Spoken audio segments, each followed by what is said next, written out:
Mutual presents Under Arrest, directed by Martin Mogner, and starring Joe DeSantis as Police Captain Jim Scott. Under arrest. Into yourselves.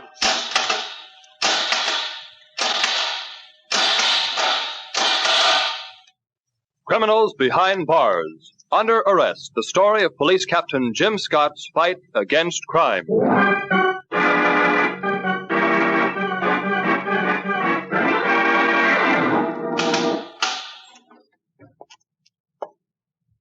Hello, Coolman. Oh, Captain Scott, I knew you'd come. What do you want? I'm innocent. Every man in the death house says that. Well, I'm not every man. I'm me, Ben Coolman. Yeah, but only till noon tomorrow unless you help me. You shot down a cop on a payroll stick-up. Why should I help you? Because I was framed. So long, Coolman. Oh, wait. Every cop killer says he was framed. Scott, I'm on my knees to you. You're my last chance. You can prove I'm innocent. In the next 14 hours? Got a trial a week long. Scott, into my head comes a thing from the Bible. The heart of heart, know no better, and may be forgiven, but the gentle of heart who do know, and yet harden their hearts, how will they answer to themselves afterward? What have you got, Coolman? A tip by the grapevine. There's a guy who really killed that cop and stole the payroll. He got into town last week. Name him McGraw, and you can find him at 2801 River Street. See him, Scott, please. You're a faker, Coolman. That Bible quote of yours, that's not the way it goes at all. But the sense is right. So long.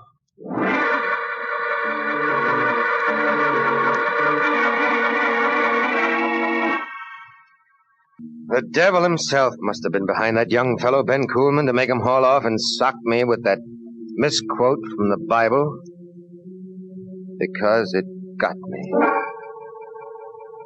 I went down to the 2800 block on River Street, which is at no time, and especially at night, a suitable place for a Girl Scout picnic. As I turned into the block, it was a little rougher than that. There were shots and a sedan driving around the far corner and out of sight. I started running toward where the shots had been fired at the same time that everybody else in the block, brawling kids, blousy women, and men in their undershirts, ran away from it. I came to the spot. Right beside the corner lamppost, the man was sprawled, face down across the curb. A quick search, no papers. I grabbed the lamppost call box. Captain Scott at River and 28th Street. I want an ambulance and a patrol car, fast. 10 to 1 year the law, mister. That a good bet? Sure winner. Did you see this happen? I hear it happen, mister. I'm in a cigar store, and I just come to the door when the shots go off. Is he dead, the guy? 4 bullets in him, but not dead. By the way, where's number 2801 on this block? Right there, next to the cigar store, mister. That's where this guy come out of. I thought you said you were inside the cigar store. I was. But I know the guy, mister. At least I met him last night. He places a couple of parleys with me. Name of Frank McGraw. A nice fella. McGraw? Look, friend, did you notice anybody who might have seen more than you did? Sure. Just when I'm standing in the doorway, there's a dame must have seen the whole thing. A dame where? Across the street, number 2804, 3rd floor. See that open window? There was a dame looking out of it. She don't belong in this block. But she's still up there, unless she goes out the back way. Okay, here come my boys in the ambulance. Thanks for the tip.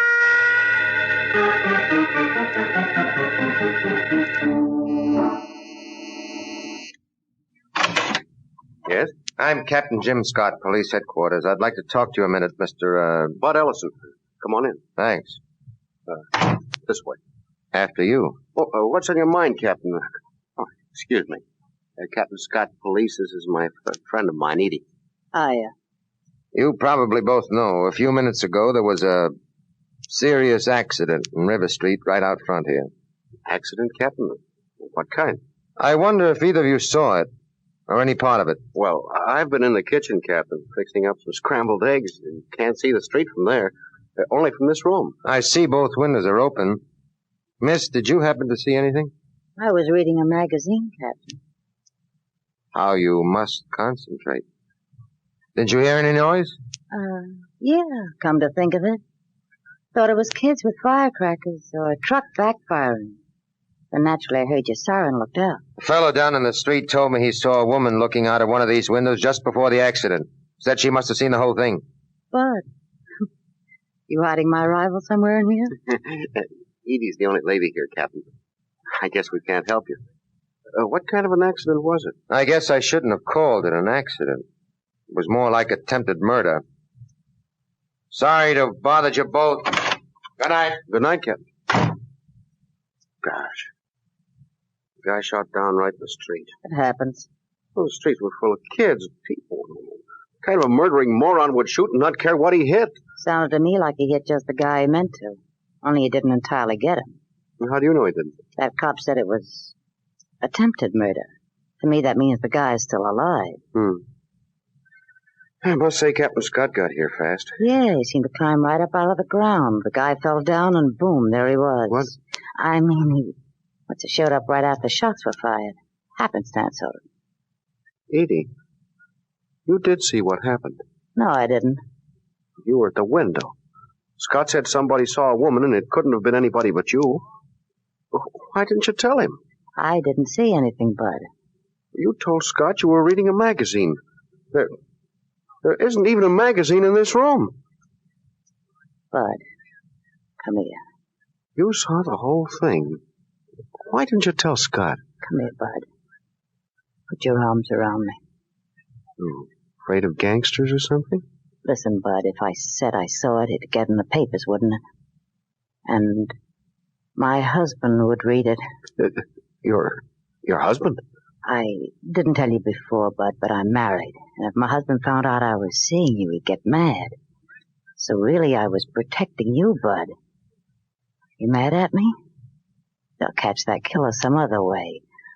Only, Bud, please don't be mad at me. I didn't dare say anything. On account of you. By now, I thought Ben Kuhlman's claim of having been framed into the death house looked pretty sound. McGraw, who could have cleared him, shot down to keep him quiet. But I had no witnesses except that girl Edie. I knew she was lying. She hadn't been reading any magazine, but if witnesses won't talk, it's hard to make them, especially a good-looking raven hair like that. When I got to the city hospital, though, McGraw was still alive but unconscious. My case hung now on him. So I waited and waited and waited until they called me in. McGraw was showing some signs of regaining consciousness. I'll keep the inhalator going, Captain Scott. McGraw, listen. Ben Kuhlman, your friend, told me you can save him from the chair. Tell me what you know about that cop killing. I want to save Kuhlman, McGraw, and I need your help. Who shot you from that car tonight? McGraw, anything you can tell me for a lead. One name, one fact. Try hard, McGraw. Try. I'm sorry, Captain Scott. He's dead.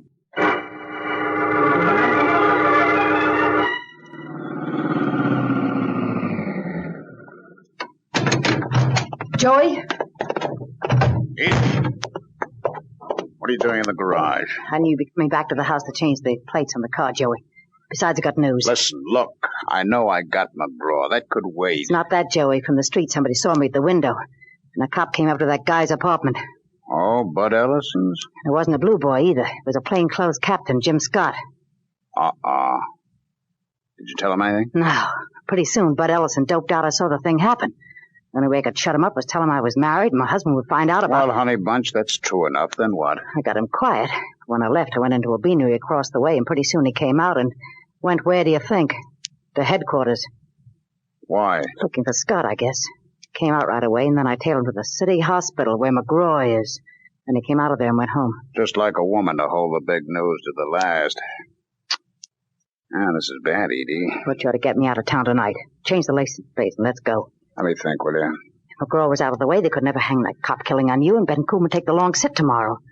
But Ellison might lead Scott to me, and from me to you it isn't very far. Stop yakking, will you? I'm trying to think. But Joey, honey... Listen, look. The last bulletin on the radio said McGraw's dead. Phew. Why didn't you tell me? That means I'm in the clear, all right, on the killing Kuhlman's framed for, but I'll be hot on account of McGraw. If your boyfriend keeps acting up the way you say. Boyfriend? I only picked up Bud Ellison so I'd get into that apartment and point out McGraw for you. Give me that boyfriend stuff. I wouldn't get mad if you liked the guy. I saw him. Nice-looking gazebo. Joey, you crummy heel. I'm nuts about you, nobody else. Keep your skin on, baby. I was only kidding. Let me know it, Joey. Come here, you monkey. That's my boy. Okay, Joey, what's the move? First, we go into the house for a cold beer. Then I change the plates on the car. And then we go after Bud Ellison.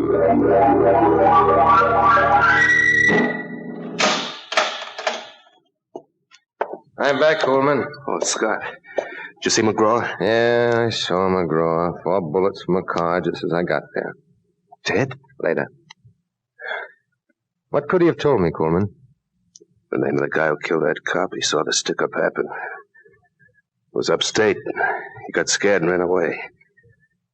I didn't want to tell you before, but you'd have had to sweat it out of him. Who could have shot him? You know as well as I do, Scott, the real killer of that cop. The guy I'm going to sit in for tomorrow. Do me a favor, Scott. Sure.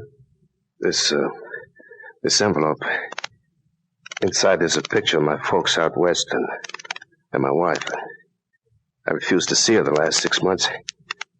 Well, tomorrow, after 12 o'clock, high noon. Look up my wife and get this to her, will you? Clayburg, upstate. Funny on what little things a man's life can hang. On River Street, a shifty little bookie told me. You happen to know a guy named Bud Ellison?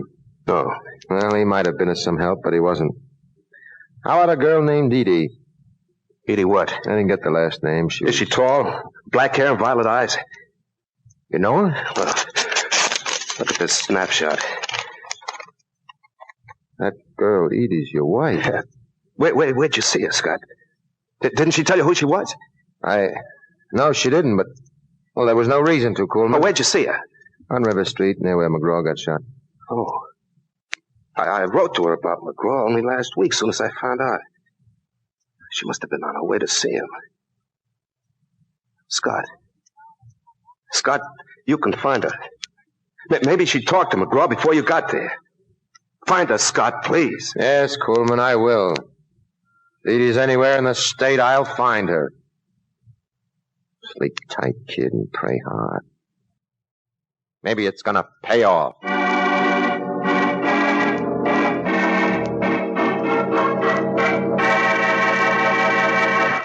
We'll continue our drama in just a moment.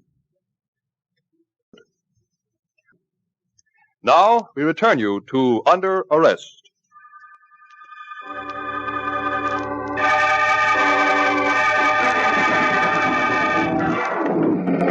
This is Captain Jim Scott, wanted for questioning about murder of Frank McGraw, Bud Ellison, 2804 River Street, and Edie Coleman, address unknown, 26, 5'8", raven black hair, violet eyes, wearing a green print dress. Speed counts. Her husband, Ben Coleman, is scheduled to die in less than 8 hours, and he may be innocent.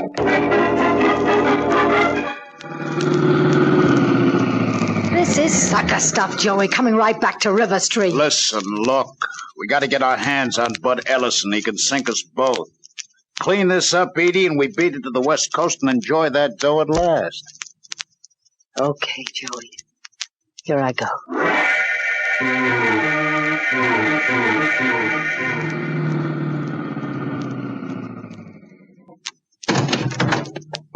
Hey, Captain. Oh? That dame I saw at the window before. She wouldn't talk to you, huh? What's she? You spend all your time in doorways? If you had to live in the lousy room I got, you'd like doorways better too, Captain. You on your way to see Bud Ellison again, huh? Know him, too? I live in the same fleet bag. He ain't there. Where is he? With that dame again. What? 10 minutes ago, I see him come out with it. Tallish girl, green dress, coal black hair? Some dish. Tall for a runt like me, but some dish. Where did she and Ellison go? Captain, let me ask you one question. How can I make dough out of this? Bookie business no good? Who said I'm a bookie? But a guy like me just naturally picks up a lot of dope, Captain, especially in a neighborhood like this.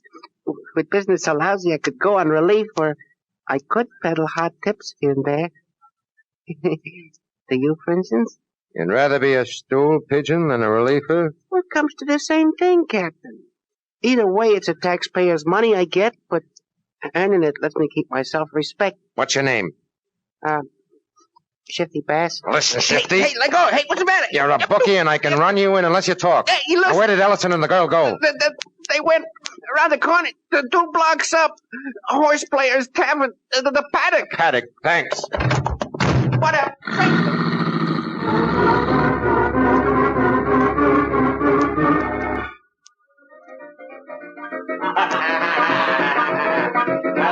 Honest, Bud. If I wasn't so scared of my husband finding out, I'd go right to Captain Scott. That's why I came back to see you. I like you, Bud, and we have fun together. I don't want you to be mad at me. So if you insist... Edie, did you see anything, really, that might help Scott? Well, I don't know what would help him, but I think I saw the last 3 numbers on the license plates. I could only be... Bud. A flash? I just remembered something more. I'll tell you on the way. Come on, we go see Scott. Waiter, here's a buck for the drinks. Maybe we can find a cab, Edie. I've got a car around the corner. Hold it. What? Just the guy we're going to see. Hello, Ellison. I've been looking for you. Well, that's lucky, Captain Scott. Edie and I are just now going This to... girlfriend of yours? I don't care anything about her. You're the guy I'm after, Ellison. You're coming to headquarters with me.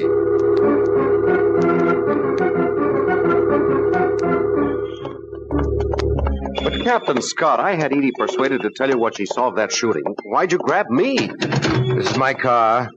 Sergeant Quinn, watch that tavern door for a girl in green. Get in, Ellison. Well, That girl, Edie. How'd you meet her? it was in a bar 5-6 days ago. You know. Back in your apartment, she saw the shooting, didn't she? Yes, and I made her admit it, only Did she say why she wouldn't talk? Her husband would find out about me, she said. And what did she tell you just now? Well, she decided to talk anyway. She remembered something, and she was going to tell me on our way to see you.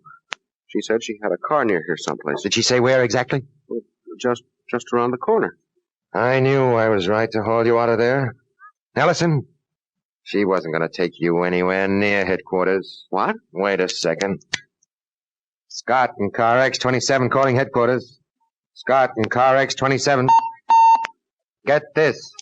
I want every available man and patrol car to throw a 4-block cordon around the Paddock Tavern on 30th near River Street. Somewhere in this area, the murderer of Frank McGraw is waiting in a car. I don't know exactly where the car is or what the man looks like, but I think I can smoke him out. Get on it, rush. Captain, you think Edie's in with a killer? They were going to kill me, too, because... Holy smoke, you saved my life. Ellison, you stay in the car. I'm going back into the tavern.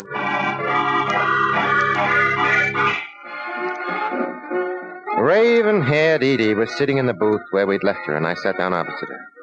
She had a frozen look on her face. Her eyes were wide and a little red around the rims. Back again, Captain? You're in a tough spot, Edie. Name it. Somewhere near this joint, your killer boyfriend is waiting for you to show up with Bud Ellison. And you're sitting here, stuck fast. You can't go to him because of me. And you're scared to death he'll get tired of waiting and come looking for you and find me. Don't you call that a tough spot? Scott, I was just telling Bud why I couldn't tell you anything about that shooting. Why? Because my husband found out I was friendly with Bud and maybe beat him up. I don't think they'd let Ben Kuhlman out of the death house for that reason. Oh, you know. Scott, Ben wouldn't see me after he got caught. What was I supposed to do, swear off living? It was a coincidence I was in Bud's place. I had nothing to do with McGraw's killing. Much. Ben wrote you McGraw could clear him. He didn't know you tied up with that cop killer. Next, you appear on the scene, pick up Bud Ellison because his apartment was a good spot to finger McGraw from. Only Ellison caught on. Why were you taking him out of here? To get him murdered, too, because he knew you saw the shooting? You're crazy. And you're scared. You're scared numb. Your eyes, those big violet eyes, keep jumping from me to the front door. Any second, you think that killer's going to walk in and you'll know we'll get him for killing that cop in the holdup and McGraw. Shut up. I'll give you a choice, Edie. Choice? We'll wait here till he shows up, or you can take us to him. What? If we wait till he walks in here, there'll be shooting. Innocent people might get hurt. So here's what I'll do for you. Lead us to him, to the car where he is right now, and I'll talk to the DA about you. I don't get you. I know you now better than you know yourself. Before all this is over, you're going to crack and tell us everything you know. You're a gone goose no matter what, Edie, and gone geese always sing. But lead us to your boyfriend, and I'll ask the DA to give you a break. Scott, I could kill you. Edie, you haven't got the guts to sit here. Wait, you're saying to yourself, there was Ben Coolman and Ellison, maybe others. What's one more man to double-cross? Shut up, shut up. This is where you were born to wind up, Edie. Beautiful Edie, trying to decide what's in it for me to double-cross one more man, especially when I might get a shorter jail term for myself. You cracked the stem of your glass, Edie. I told you you can't take it. Cut myself, Scott. I'm bleeding. Will you lead us to that car? All you have to do is walk up to him. Get him out of the car. We won't show ourselves till the right moment. Now think fast, Edie. Because if he walks in that door and we take him without your help, I'll ask the DA to demand the chair for you, too. I wrapped the handkerchief around her hand. He walked out. I held her right elbow. Her body was stiff. She walked in little jerky movements. Trickles of sweat were forming on her temples.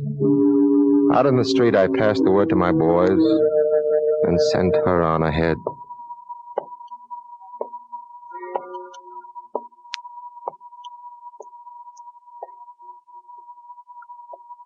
"5 a.m. of Ben Coolman's last day on Earth.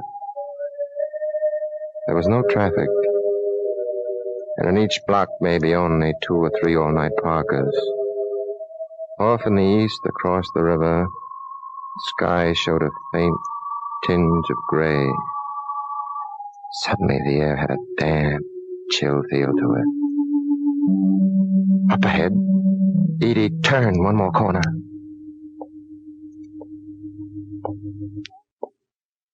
Joe! Joey! You still there, Joey? Edie, where's the guy? I was almost coming after you. Something went wrong, Joey. Wrong? What? Ellison wouldn't... He wouldn't believe... What's the matter with you? You look like a stiff. I cut my hand. I feel funny. Let me in the car, Joey. Come around the other side. Open this door, Joey. Let me slide in past you. Please. My legs are going out from under me. For Pete's sake, okay.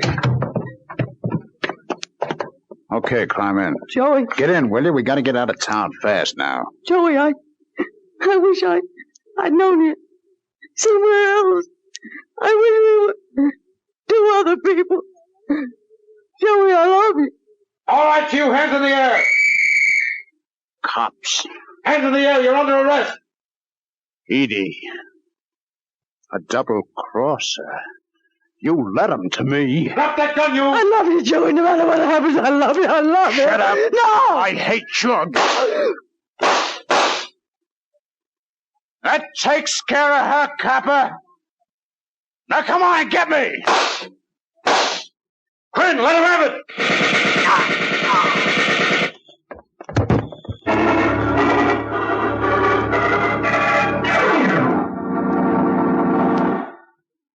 Want the rest of it, Coolman?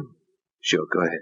Joey Casper, near death as he was, wouldn't talk till he was convinced Edie was dead. Then he told the whole story. He shot the patrolman you were blamed for, and he killed McGraw so he couldn't pay. And, your wife, Edie, was in... Shut up. You know, I remember her once. First time I met her. Maybe it was the second or third. It was the first I remember, you know. It was at Silver Beach, near where we both came from upstate. Edie had on a yellow beach coat over a bathing suit, no makeup. She never needed it. Oh, that black hair and violet eyes. She was so beautiful. Don't tell me any more about her, Scott. That's the time I remember Edie. It's the only time I want to remember. It's 1 minute past 12 o'clock. High noon, Coolman. You're alive. You're going to be okay? They say a guy never appreciates liberty till he loses it. And his life until he's about to lose it. Ask me again if I'm going to be okay. Coolman, let me open this door for you. You're not under arrest. You're free.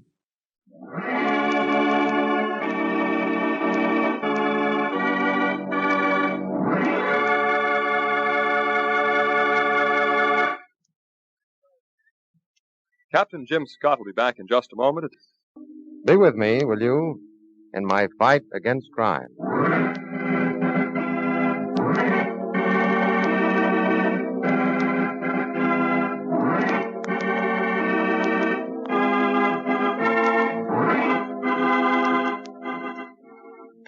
You have heard Under Arrest, presented by Mutual and starring Joe DeSantis as Police Captain Jim Scott.